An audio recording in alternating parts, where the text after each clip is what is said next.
at which Seahawks could be gone in 2025, just so we're primed and ready to know what this team could look like, what holes may appear that aren't there on paper from 2024. And I'm going to start with the defensive line. Loved what Leonard Williams did. Another defensive lineman, Dre Jones, who is the 5th highest paid player on this team, a $25 million cap hit in 2025, a little more quiet this season. Now, Dre Jones, I saw him clap back at someone on Twitter this season about playing through a shoulder injury and I think in his mind adding some context to his season. And yet, I still think it's fair to question his value on a team that just doesn't have that much money to spend. The Seahawks are in a tight cap situation, and they're going to have to be looking pretty critically at some of these roles and whether or not they should move on. And I'm looking at Dre Jones. Yeah, the thing with especially interior defensive linemen in general, and offensive linemen, you don't really see their injuries. Like when a receiver is running down the field, you can say, oh, man, he's limping. Might be his ankle, knee, what's going on? When you see a running back, oh, he's not cutting the way that we're used to seeing. You see a quarterback, man, he's not able to throw the football. Like when Brock Purdy jacked up his UCL, we all saw it. He couldn't throw the football. When Russell Wilson's ankle was jacked up, we all saw it. He couldn't move. With defensive linemen and offensive linemen, the contact is so immediate and it's such like a hand-to-hand combat type of thing. You can't really see what's going on with them unless you're paying attention to it. So providing context, I think, is important. So we did that. We provided the context. Mm-hmm. But when it comes down to it, Dre Jones hasn't lived up to his contract. Could it be because of injuries? Maybe because they're not asking him to be the sack guy. I mean, he spent some time in Denver. He had 6.5 sacks, 5.5 sacks one year. Like these 2 years have been down years when you look at what he did in previous stops, right? When he was 3.5 his rookie year when it comes to sacks, 6.5, 5.5, 6.5. And then you come to Seattle, you go 4.5 and 4, and you've played every game. I also think there's a rotation on that defensive line to where he's not getting the snaps that he used to get. But when you look at the snaps and the production and then the contract, this is a conversation you have to have. It's not even personal with Dre Jones. It's, all right, we got to find a way to make some money. And we have an interior defensive lineman in Leo who had 7 sacks. We have some edge rushers who had about, 6 or 7 sacks on their own. Where can we create space to make our team better, whether that's with the offensive line or with spots on defense? And you got to look at the Dre Jones contract and see if it's worth it or not. Is he willing to take a pay cut? Does he want to go somewhere else? These are just conversations you have to have. Yeah. And I think that because of the numbers are matching up with the contract, they're going to talk to Dre Jones. A lot of the players that we're going to mention here are players that don't typically get the spotlight when we talk in general about money spent. Like every time I see people say, oh, if they weren't paying DK or if they hadn't, if they weren't going to spend money on Geno, both of which are contracts they need to figure out. Don't get me wrong. Then they'd be able to spend on the offensive line. And then in the back of my mind, I always think there are a couple investment decisions that this front office have made that may end up costing them or has cost them. For instance, they had a ton of dead cap this year on the books from those safeties, from Quandre Diggs and Jamal Adams. No one talked about that money, at least not once we got into the season. No one looks at dead cap when you're talking about why you're unable to spend a ton of money on offensive linemen in free agency. No one talks about money spent on tight end deals that didn't work out. They paid Will Dissly a lot of money. He's not on the roster, so maybe it's unfair to point him, but Noah Fant is. Noah Fant is accounting for $13.5 million in a cap hit. This guy is a former first-round pick by the Broncos, obviously.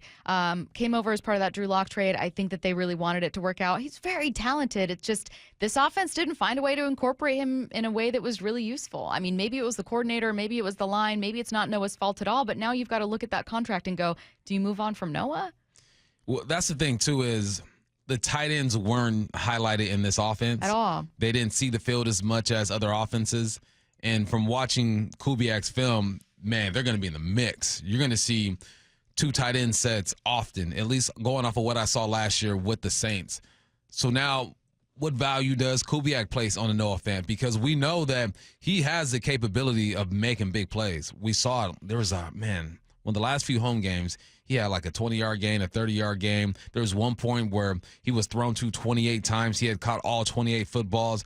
There's some value there. And sometimes value is lost because they're just not being used accordingly. I think Noah Fant is a a big play type of tight end if used properly. Yeah. As a tight end, you got to be able to block and do multiple things. If there's anything that I guess you can knock on is that he's not the best blocker out of all of those tight ends. I don't think any of our tight ends were really great at blocking anyway. But what type of opportunity would he get in this Kubiak offense? These are the conversations that Mike McDonald, John Schneider, and Kubiak are having. How do you see this offense? They've already had these conversations. When Kubiak was interviewing for the position, you interview as if you already are the offensive coordinator. You're talking about what you're seeing, what you like to do, what talent you have out there, and how you're going to highlight them. Man, I think Noah Fant has it in him. I don't think he's gotten a lot of opportunity, but I do think that you have to be able to get dirty in the trenches and block. So would you keep Noah? Like, if you're Clint Kubiak, are you looking at Noah Fant as like, oh, I kind of want that weapon here? Or do you see Noah Fant as being like, hey, there's nothing wrong with him, but you're spending too much for a guy you're not going to use? I don't know. Like, what if I took off the number? I don't know. Look, only thing I know about this draft right now are two tight ends. The one out of Bowling Green, Harold Fannin, I think his name is, and then Trey Warren out of Penn State. Those are the only two tight ends. And then Loveland out of Michigan. Yeah. Heck of a name. If I was in college with that last name, Loveland, killing the game. But those are only three that I really know about. I don't think that tight end is a really deep position. So are you willing to go out there and roll the dice on one of these young guys? I think you have one in A.J. Brown. I think A.J. Brown can be a really good tight end. I think that if they came back with A.J. and Noah Fant, I'll be fine. I wrote Rayshawn Jenkins because Brady mentioned him, but I'm going to skip because he's just a less interesting cap hit discussion, right? But that could be another name just to keep an eye out for. Let's move to one that you and listeners are fully expecting will be included in this list. Whether or not he's here, he's said that he wants to be here. He's a fan favorite. He's been a really important part of this offense, but he is also the third highest cap hit on this roster, and that's Tyler Lockett, a cap hit of $30 million in 2025. The thing that makes DK and Tyler different are their ages. Right. In addition to their profiles as players, both are accounting for roughly $30 million in a cap hit. It's a bit easier to make a reason for extending DK than it is for extending Tyler, even though DK will be much more expensive than Tyler because Tyler Lockett's 33 and you just didn't get that production from him this year.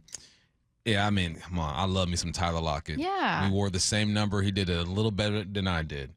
When it's time, man. And it just might be time.